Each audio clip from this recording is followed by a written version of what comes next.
from the Skoll Foundation, dedicated to powering social innovators to transform the world. Learn more at skoll.org. And Jarl and Pamela Mohn, focusing on civil liberties, foster youth, public radio, and the arts.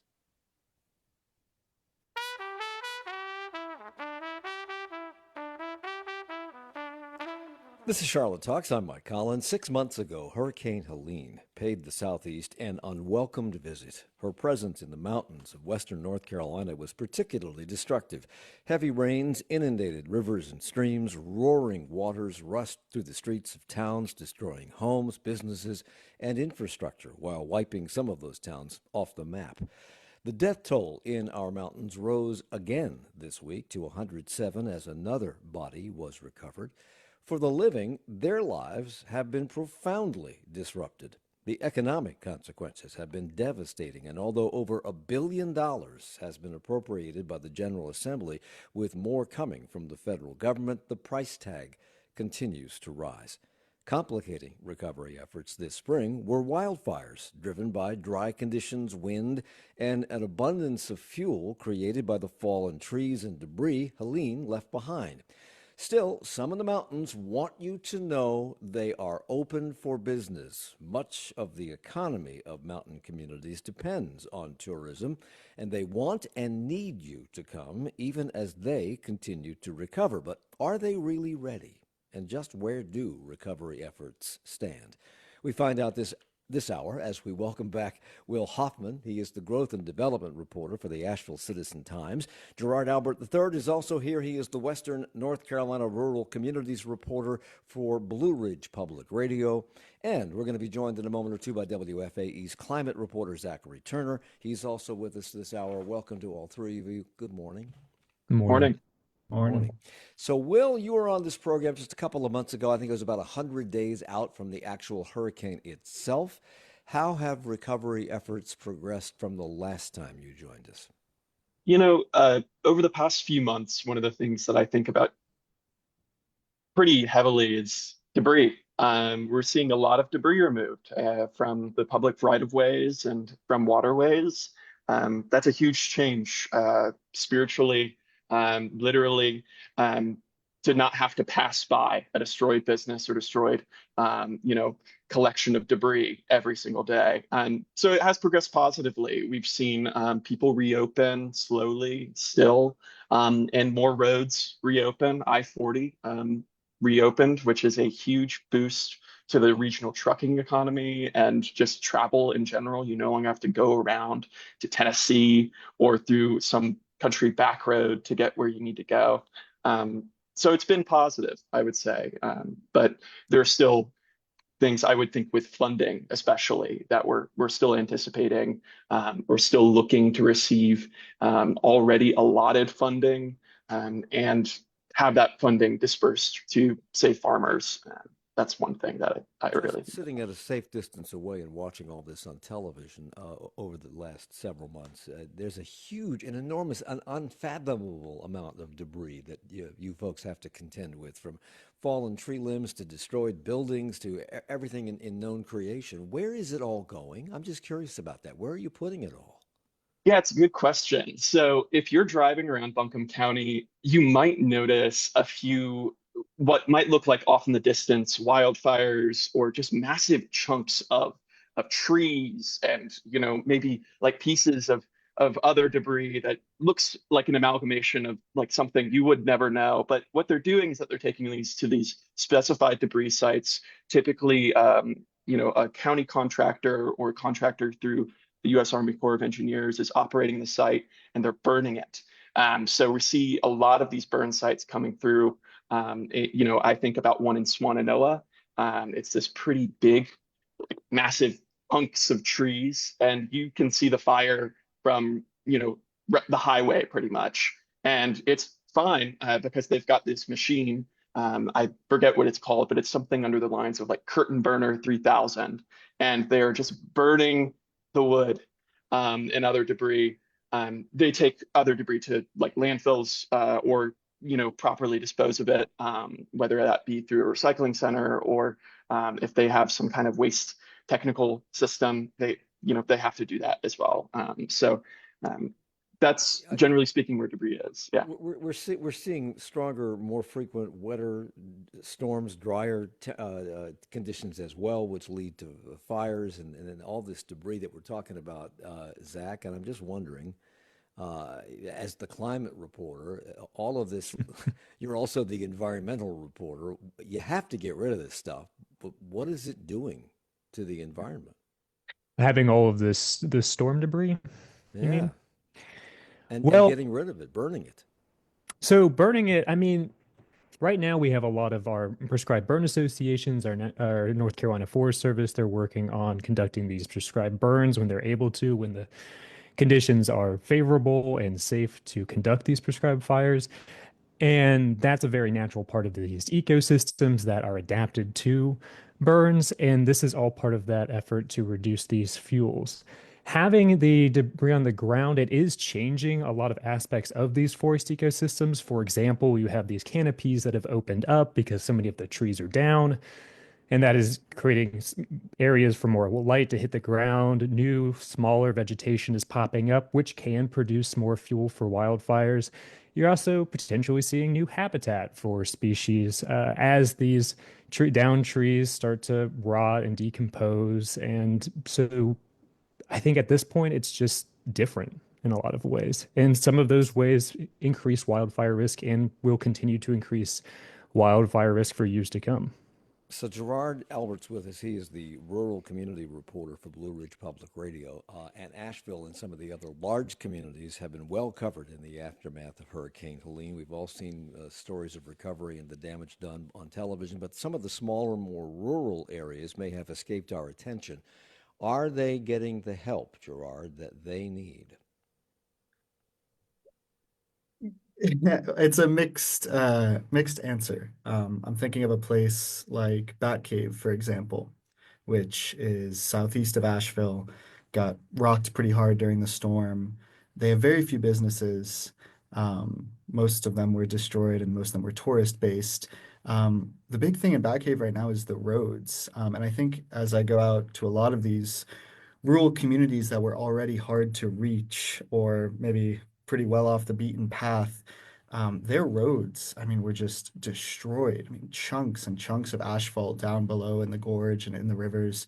And it's just made it so much harder to navigate and so unpredictable for the future of receiving any tourists. Even with the wildfires down in the areas that they were down in Polk and Henderson counties, part of the reason they were so hard to fight is because a lot of the roads along the Green River Gorge where the fires were had been washed away. So now they're replaced by these steeper, less stable gravel roads that can barely hold a car, let alone a massive fire engine. So they were just harder to get to. And that's a problem that, among many, some of which Zach listed, that are going to make these wildfires worse. Gerard, you and Will are both reporters, obviously, but you're also people who live in the area that you're covering, and I'm just curious as to how your lives are in the immediate aftermath of this storm. I'm sure they were turned upside down. For you personally, have things returned to something like normal, Will? It's funny because I think after Helene, as being a reporter, I think a lot of things aren't normal anymore. We're just adjusting to a new normal. I think for me, yeah, for the most part, my mom in Boone, she was okay, fortunately. We got very, very fortunate that the rest of my family was kind of not in the region at the time. And so I feel very lucky. And we've gone back to trying to just get out the best stories about our community that we can. I'm fortunate. Yeah. Gerard? Yeah, it's hard to. I didn't get too much of a groundwork for normalcy before the storm hit because I had just moved to Asheville uh, in July, so I had about a month and a half to try and feel normal. Uh, there was a long while during the storm where I couldn't get home. I was out in a rural part of the coverage area, down a little south of Brevard, during the storm and got stuck out there for a couple days. So I'm no longer stuck. Things are more normal. I do live along the Swananoa River, so every day going home, I'm reminded of just how much debris and how much damage the storm caused. There's still gutted buildings, along the river, right on the bridge. But yeah, I mean, I don't think coming from Florida, where hurricanes are pretty prevalent and top of mind, I don't think you necessarily move on. You just stories you tell are always tinged with the effects of the storm for a long while. Yeah, and sorry, I would also just say is that for the community, it does feel like there is a before and a after. There is this almost feeling that this will linger over the rest of our community and all of the communities of Western North Carolina for, years and years to come. And so there really isn't returning to that normal, in my opinion. It's really just adjusting. Helene washed out a tremendous number of roads and bridges and severely damaged or destroyed infrastructure that modern communities depend on. Asheville's water system was out of commission for quite a while. Cell phones failed, etc. NCDOT, however, says that 90% of damaged roads have reopened and over 270 bridges have been repaired. Will, would you say that things are pretty much back to normal, or is that 90% figure a little misleading, or is it dead on correct? I think Gerard made a good point about 5 minutes ago, talking about roads in Batcave and in these other communities where that 10%, that reported 10% lingering missing road is going to be really hard to get back. I mean, it's going to cost millions and millions and millions of dollars to repair routes like US 19 West in Yancey County. Other routes in Yancey or in Madison are going to be more complex to return and restore over time. And one thing I think you're going to see is private bridges. These are costly and very intensive infrastructure elements that you have to have engineering and permits for. And most property owners, they bought their property and the bridge was already there, or the bridge was built by a local community member or, by a previous property owner years and years ago. And all of these bridges were wiped away.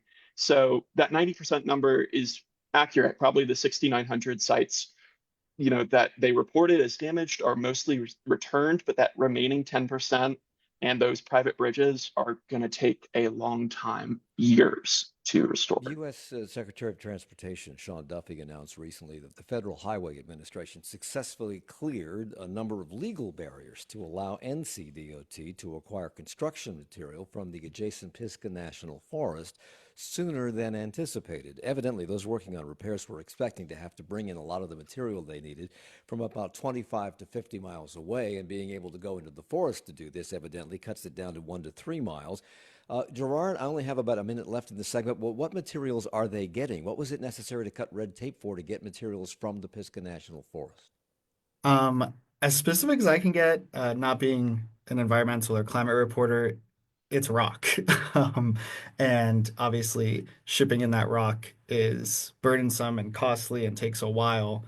And now they're able to get it. There was a similar conversation for I-40 with the gorge down below, the Pigeon River Gorge. It's something that environmentalists are very upset about. But NCDOT and I think a lot of drivers are okay with, because it means a faster repair.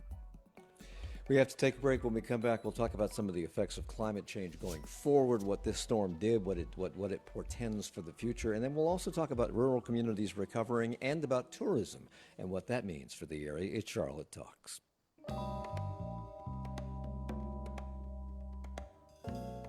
Coming up on the next Charlotte Talks, tariffs. When Donald Trump announced tariffs on every country, including 34% on imports from China and 20% on those from the EU, he bragged, "We're going to start being wealthy again."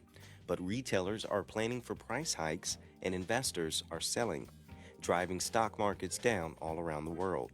Our state is particularly vulnerable to certain tariffs, and we unpack the short and long-term economic impact tomorrow at 9 right here on 90.7 WFAE.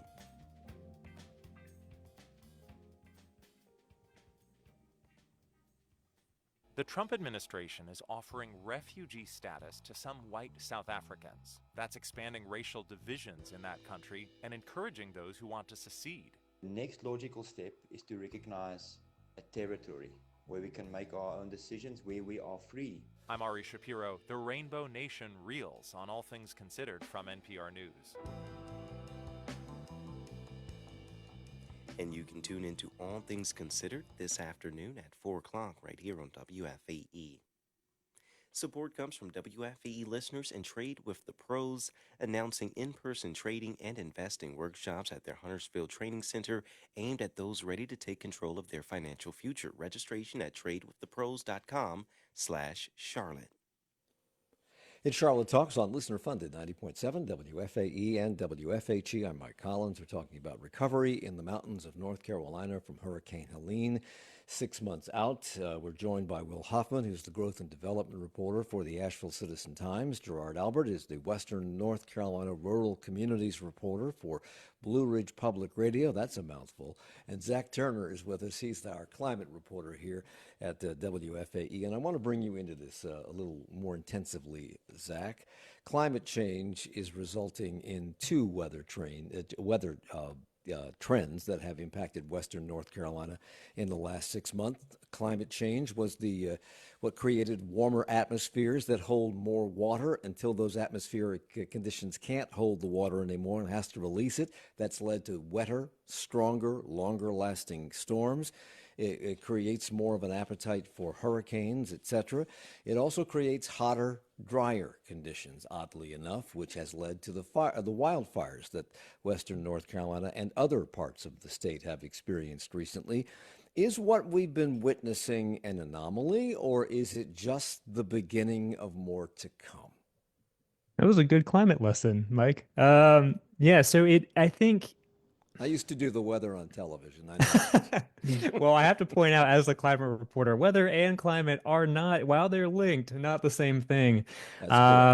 These are, I guess, emblematic of what we've seen over the last few months. And the last 6 months has been highly emblematic of a trend with regards to North Carolina and climate change. We are seeing that whiplash going between extremely wet events to being very hot and dry. It's kind of what we've seen over the past few months in terms of going from a Helene, very wet, very precipitous, going to this moderate drought we've been experiencing, and these wildfires. But there are other things that play that determine whether or not, like, for example, in 2025, whether we're going to have a really bad hurricane season. We have these cycles of El Nino and La Nina that are coming together, that are interacting with this overall trend towards having a warmer atmosphere and a warmer ocean, which provides more energy for these storms. So in general, we have these cycles that are happening anyway with our sort of like the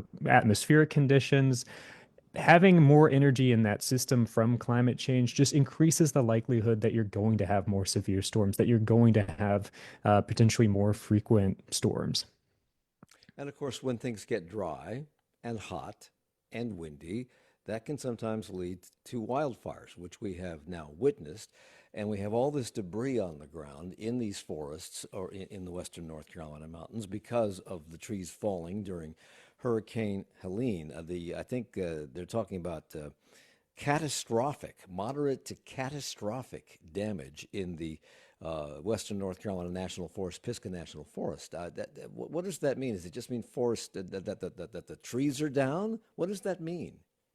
I think, broadly speaking, I mean, you've got landslides, rock slides, and you have these down trees. So it's a combination of those things, which is creating these conditions that over time, as those down trees continue to dry out, are going to create conditions for more potentially severe wildfires. I mean, wildfires are perfectly normal in North Carolina. We're used to having these relatively frequent, intense wildfires that are burning, but they're not scorching the earth. They're not burning live trees. But with all this extra down fuel, you have the potential to have really intense blazes, really severe fires. That's when you'll start seeing effects beyond just reduced air quality, you'll start to see potentially erosion and reduced water quality in the area and more of these negative impacts associated with severe burns versus these quick burning intense burns. But these wildfires can do, it's like cleaning up. They clean up some of the underbrush and make things better. But has that impeded the recovery efforts in Western North Carolina, or has it actually helped them in some ways? Having the wildfires, Yeah. I think it's hard to, I don't know if it's helped necessarily. It's just a natural cycle. Like having these wildfires is not unusual for Western North Carolina. And even now, the main issue that our first responders were experiencing were access issues. They were trying to access the perimeters of these fires. They were not able to get where they needed to go because of the downed trees. It wasn't necessarily that they were catching fire. That was less frequent because they're not dried out yet. But over the next 10 years, over the next decade, we're going to see those downed trees become more available for these blazes. So Western North Carolina had to deal with Hurricane Helene and its aftermath. They've had to deal with these wildfires. And just recently, the Hurricane Center has released its forecast for this coming season, which is about to begin. The National Hurricane Center is predicting 13 to 18 named storms this year, of which 7 to 10, they say, could become hurricanes, and 3 to 5 of those could intensify into major hurricanes, with the risk of a direct hit to the southeast higher than normal. Hurricane concerns are mostly focused along the coastline. What happened in the mountains with Helene and other portions of the inland southeast a fluke, or is this the new normal because of weather patterns and the increased water in the atmosphere and heat? You'll get a state like North Carolina. There are basically two ways that we can get hit by a hurricane. It can either come, from the Atlantic and hit us, straight on along the coast, or it's going to come up through the Gulf, which is what happened with Helene. If it's the new, I don't know if I would say it's the new normal as of yet, but the Gulf is warmer and that provides more energy for these hurricanes as they're coming up from the Gulf, which can lead to what we saw with Hurricane Helene, this rapid intensification where it goes in short order from a tropical storm to a category 4 hurricane with very little warning. And so if we get more hurricanes coming up through the Gulf and intensifying there, then there's a likelihood that those hurricanes could travel up and hit North Carolina in the west. So, Will, the National Hurricane Center, which operates under the National Oceanic and Atmospheric Administration, says preparedness will be the key to mitigating potential damage from any hurricanes that may experience landfall in the coming year. Is Western North Carolina, with all you've had to contend with, is it prepared? Are you prepared? I would say because we're still recovering, many are still unprepared for any kind of major storm or disaster that could come to the region. You asked the question earlier about whether or not places are open. There's still many places that are not open, and if they received a flood again, there would be probably more severe damages. Thankfully, people have kind of moved up from these flood zones slightly because the flood zones force them to move for the most part, which is an unfortunate, it's a tragedy. But no, I would not say that over time, we'll get more prepared, but I would not say that we're currently prepared. Gerard, rescue and recovery efforts were hampered, particularly in the more rural, mountainous areas, because of the terrain and because of washed out roads and bridges. They simply couldn't get to people who needed their help. Some people, Asheville, the major cities, probably have recovered to a certain degree or to a greater degree. How are people, some of whom lost their homes and still live in temporary housing, how are businesses and government officials weathering this storm after the storm? What is it doing to their patients, their physical health, their mental health, to still be living in these conditions 6 months later? You talk to folks out here, and it's a mix of being grateful that they have a place and being, having this energy of perseverance, but also just frustration and exhaustion. We're a little over 6 months out now, and like you said, there are still a lot of people in temporary housing. For those 6 months, there were a lot of people in hotel rooms with everything they salvaged from their homes. So, um, sure, a hotel room sounds luxurious to some, but if you're carrying around your life's possession in garbage bags, that can get to you pretty quick. And now we've seen some, obviously the wildfires, I think brought a lot of feelings back, both with the mandatory evacuations and it had destroyed some homes out here. It brought back some feelings of the storm, even for us here in the newsroom, being on almost 24/7 to keep updating folks. So I think when it rains or the heavy winds come or something like the wildfires come, there is a lot of post-traumatic stress that people feel um, because of the storm and what happened. The General Assembly has allocated now about more than $1 billion with a B in recovery effort money, with more likely to come. Some of that money is in the form of loans to governments and businesses.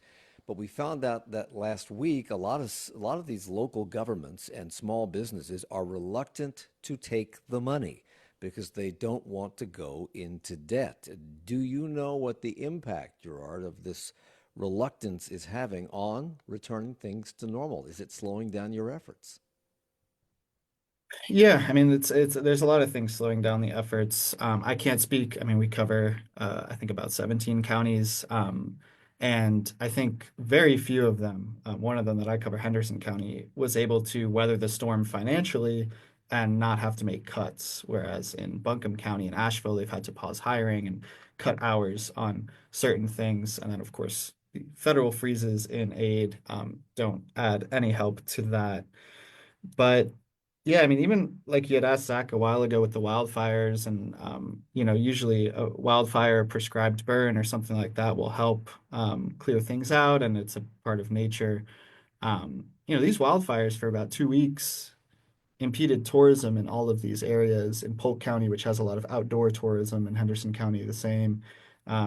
So there's just been kind of no breaks or no time to catch your breath if you're one of these rural counties that count on a little bit of tourism and maybe just want a little bit of normalcy.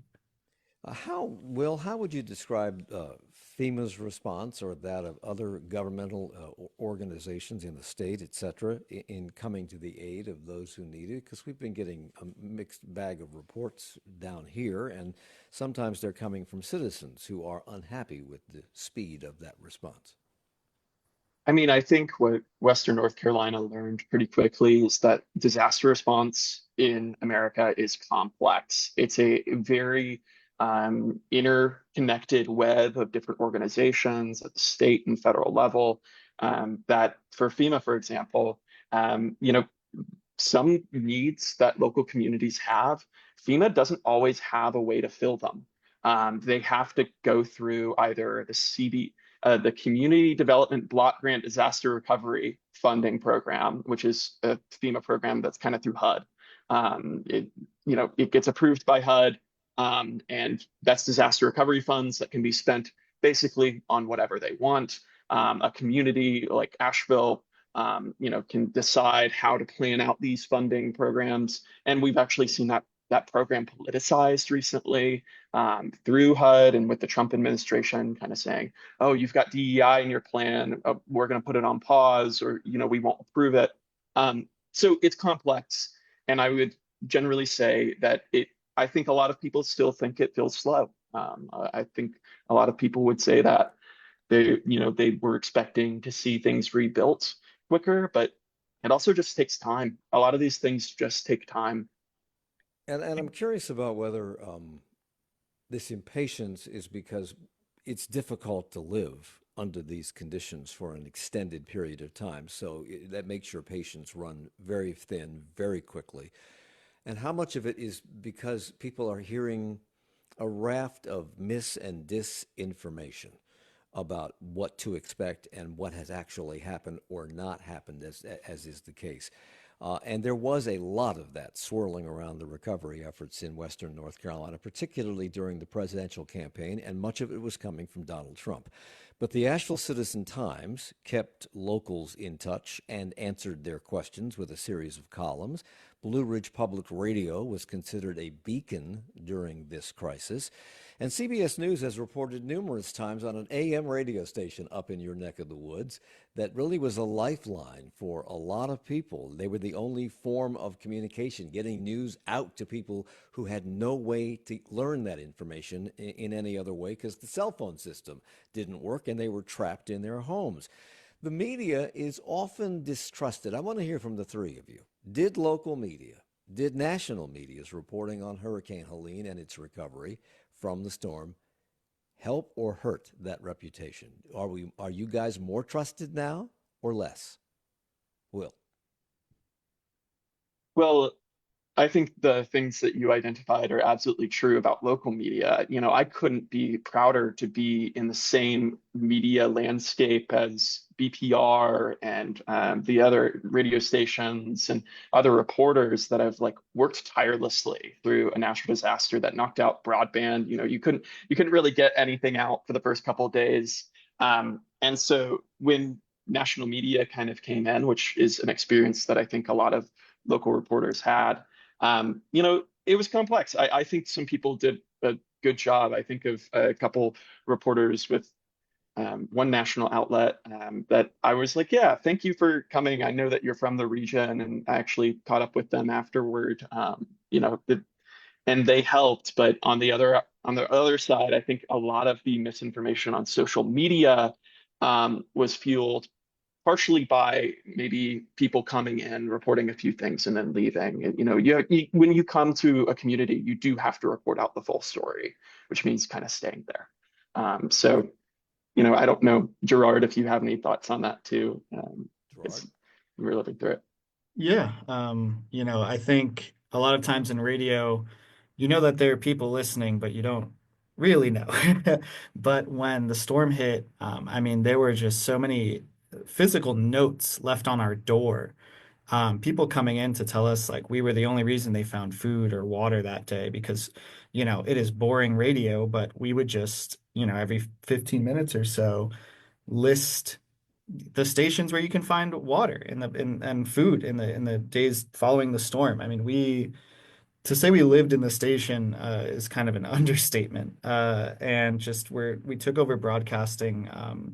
We would go, I think, 18 hours a day almost, just on live. We would go out, come back, report back. I have never had a bad interaction out storm reporting. And I've gone to sites where people from philosophies that are usually negative towards press are, and they were just so happy that we were out there telling their story, especially, I cover the rural areas. So Zach and I actually took my car out to some pretty sketchy roads and bridges, and we saw the destruction out there. But no, I think, there's a paper up near Boone where the head editor is also a volunteer fireman. And he was covering the storm and then going out and saving people and making sure his staff was okay. So I think locally, again, the local outlets gained a lot of respect. And like Will said, it wasn't even like national outlets as much as local social media bloggers coming and spreading disinformation. Gerard Alberts with Blue Ridge Public Radio, Will Hofmann with the Asheville Citizen-Times, and Zach Turner. I'm going to let you go. I know you wanted to talk about this, but I'm moving on to a different topic. So Zach is our climate reporter for WFAE News. We have to take a break. We're coming right back at Charlotte Talks on WFAE. Good morning. Coming up on 1-8, it's the first week following Donald Trump's tariff announcement. How are things going? Last Wednesday, Donald Trump announced tariffs on goods coming into the U.S. from almost every other nation on earth. Since then, working Americans, investors, market analysis, foreign leaders, unions, trade associations, and more have been trying to wrap their heads around Trump's strategy and what it means for the country's bottom line and for the wallets of U.S. citizens. The economist Mike Bird joins Jen White for an update on the economy and the stock market turbulence. That's in 20 minutes. Stick around for 1A. WFAE is a trusted companion for hundreds of thousands of listeners who rely on us for in-depth stories and diverse perspectives that help make informed decisions. If you're a business owner or professional, consider supporting our programming by becoming an underwriter. It's a great way to let listeners know about the products and services you provide and that you join them in support of this vital community service. To learn more about how your business can support WFAE, visit wfae.org/sponsorship. Join WFAE Thursday, April 10th for our Carolinas Climate Summit presented by Wells Fargo, a day-long series of sessions with climate experts, community leaders, and advocates exploring the impact of climate change in the Carolinas and how people at every level are addressing it. Tickets are available now at carolinasclimatesummit.org. It's Charlotte Talks on WFAE and WFAE.org. I'm Mike Collins. We're talking about Hurricane Helene recovery and where we are in the western North Carolina mountains as we approach the beginnings of tourist season. And we're going to talk about tourism and how ready they are for you to come back. Will Hofmann is with us. He is the growth and development reporter for the Asheville Citizen-Times. And Gerard Albert is western North Carolina rural community reporter with Blue Ridge Public Radio. When businesses are flooded out or washed away, when revenue from tourism ends, people lose jobs. What was the impact of Helene, and is unemployment, the unemployment that resulted from that, easing off, Will? Is it coming back? So immediately after the storm, our unemployment rate spiked to over 10%. We were in Buncombe County, had the highest unemployment rate in the state. Slowly since then, over the past 6 months, we've seen that unemployment rate come down. But during the beginning of January, beginning of 2025, we did see that go back up. I mean, it followed, statewide trends of unemployment kind of ticking up slightly in North Carolina, but we've not seen it, be as bullish perhaps as some people anticipated. We still have a 6.8 unemployment rate as of the beginning of the year. That's about 9,800 people. And a lot of people are still citing problems getting a job, keeping a job, or keeping the hours that they once had. That's a really big issue when you're a service worker and you want to get the hours you want to get. And they're saying, hey, we have to cut you today. Hey, we have to cut you today. It's just not the same as it was before Helene.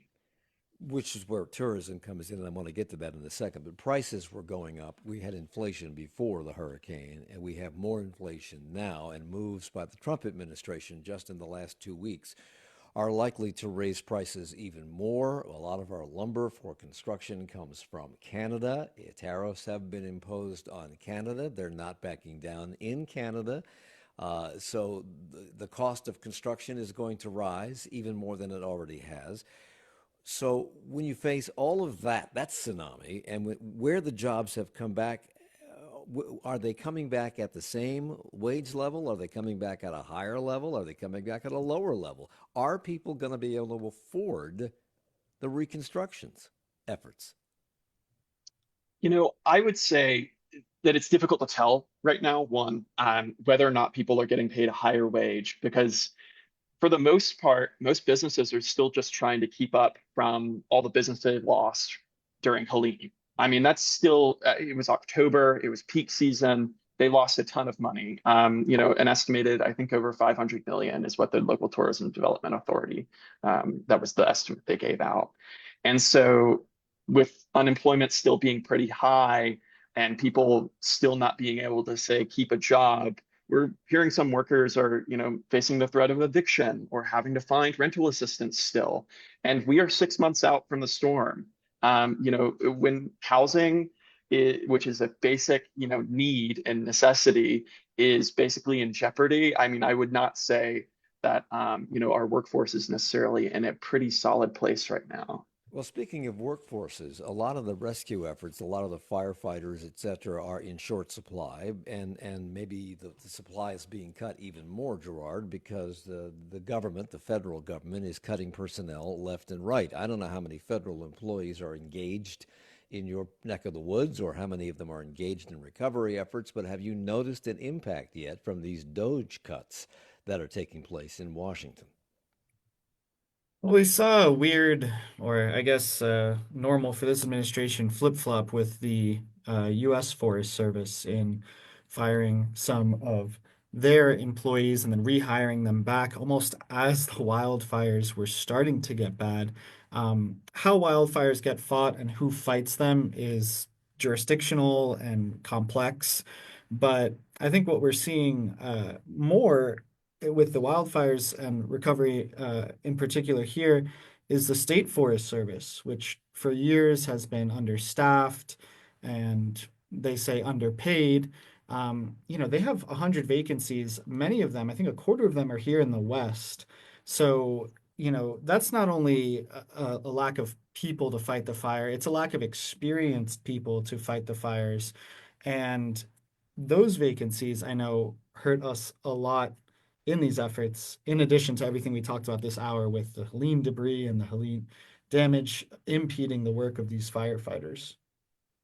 Let's talk about the comeback and people coming back to the mountains. The spring, summer, and fall, I guess, are the big tourist seasons in western North Carolina. Helene resulted in millions of dollars in lost revenue, as you've referred to, Will. Uh, are you ready for the influx of visitors that you would normally like to see? You can talk about Asheville specifically, but then spread it out into the other communities. Are you all ready? Broadly speaking, I would say that it depends on where you go. Asheville, as in downtown Asheville, is pretty ready. People want to see tourists come back. Businesses are looking for that kind of activity. But if you go down to the River Arts District, it's going to be a lot of businesses that are not open.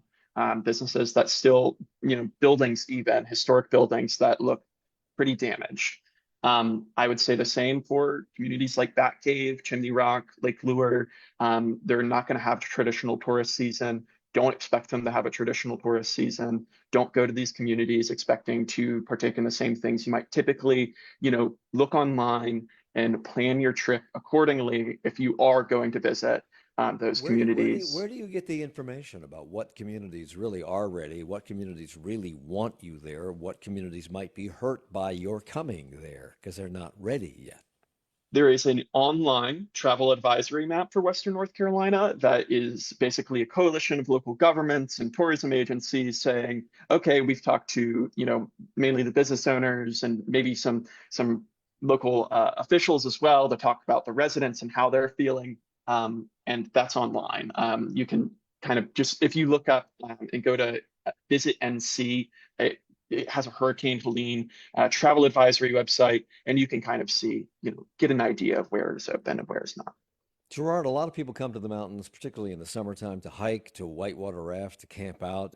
Most of, as I understand it, correct me if I'm wrong, most of the recreational rivers in western North Carolina were hit pretty hard by Helene, and a lot of those rivers were jammed up with debris that was left floating in the water after the hurricane left. Are there areas that are open? Are there areas that are closed for the time being for those activities? Yes, to both.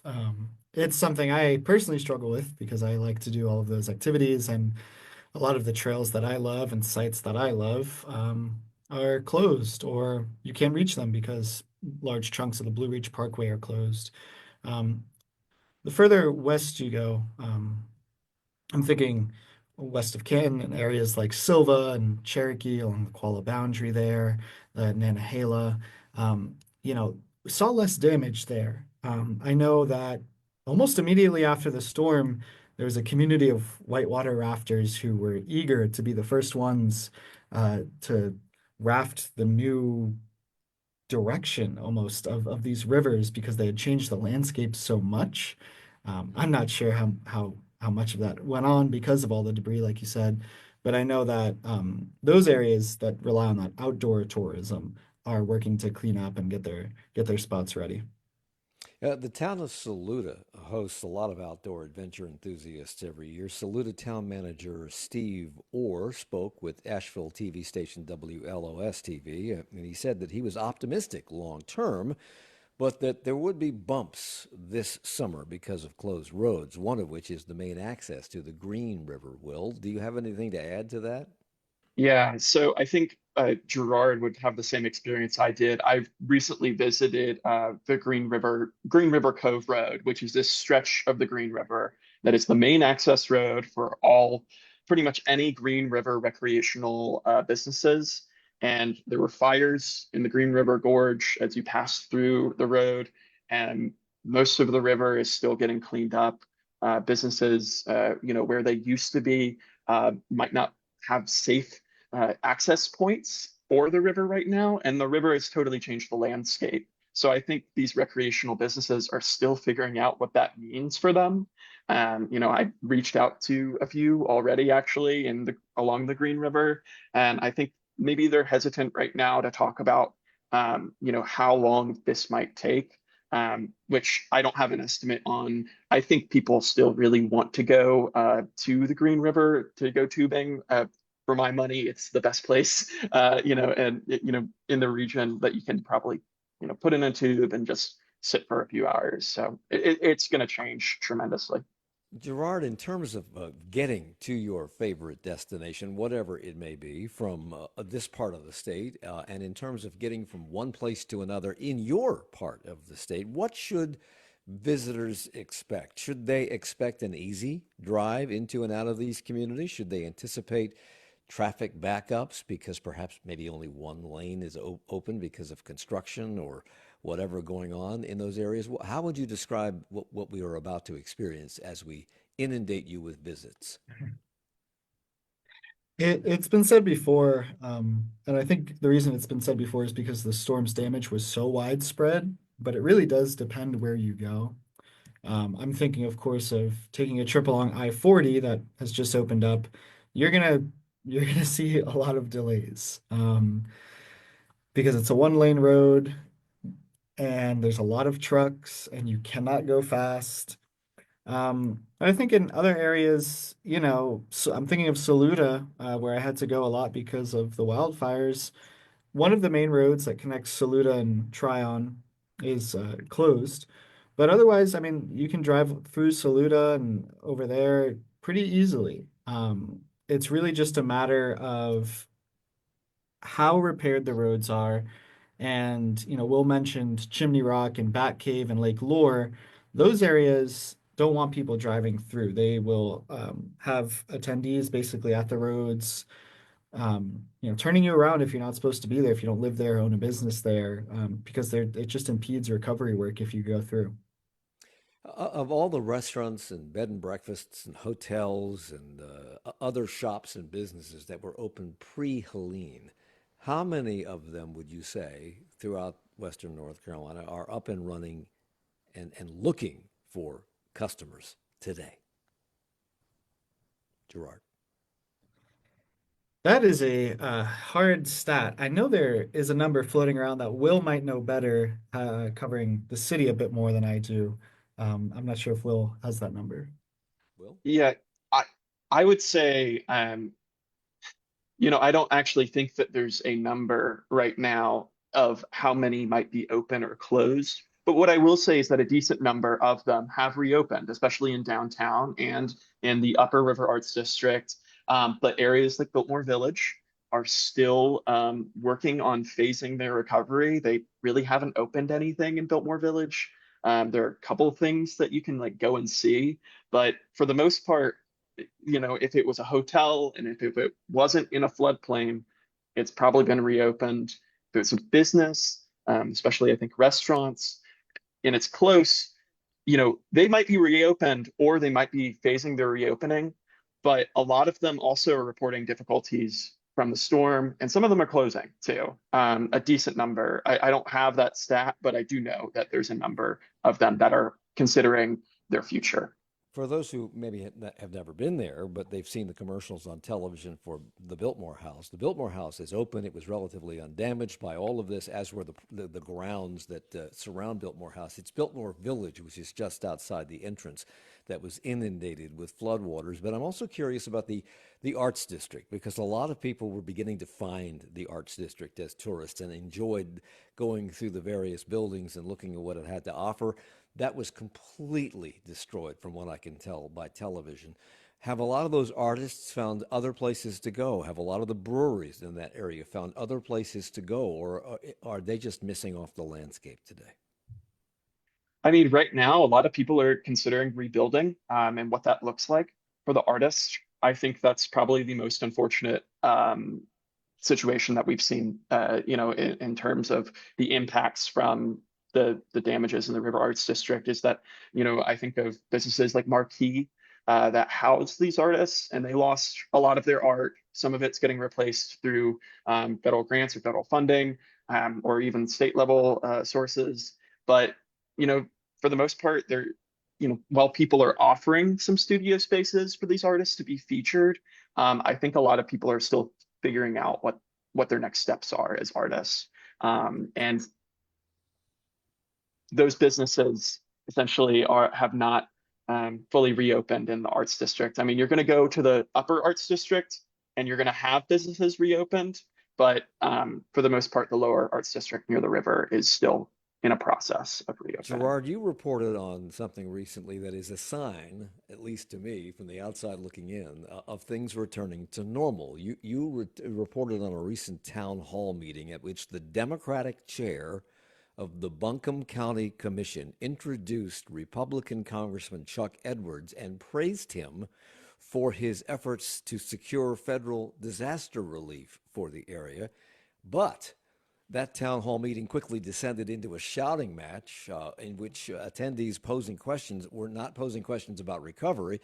They wanted to talk about whether the congressman supports Donald Trump's positions, as well as Trump and Musk's actions on federal workers and military veterans and Ukraine and USAID and the rule of law. What does that tell you about the state of recovery in your part of the world? It doesn't tell me much as a person who has to travel throughout this part of the state. That town hall, was open to about 300 people. There are hundreds more outside. And the people that are going to come to this town hall, and that did, are mostly older, mostly white, mostly people that aren't dealing with recovery issues because they have that time to go and do that. People that have luckily escaped it and have those concerns. It's normal, but it doesn't tell me much about the recovery efforts. They're still ongoing and will be for a while. Gerard Albert is the Western North Carolina rural community reporter for Blue Ridge Public Radio, and Will Hofmann, who was with us a couple of months ago, is the growth and development reporter for the Asheville Citizen-Times. Good luck in your recovery. Good luck to your tourist season as well up there this year. And thank you for the hour. Thank you. Charlotte Talks is a production of 90.7 WFAE. Support for Charlotte Talks comes from Mazda of South Charlotte. Our executive producer is Gabe Altieri. The senior producer is Sarah D'Elia. Our producer is Chris Jones. We have additional production help from Jesse Steinmetz. For more information on Charlotte Talks, to listen to past episodes, or to subscribe to the Charlotte Talks podcast, visit WFAE.org.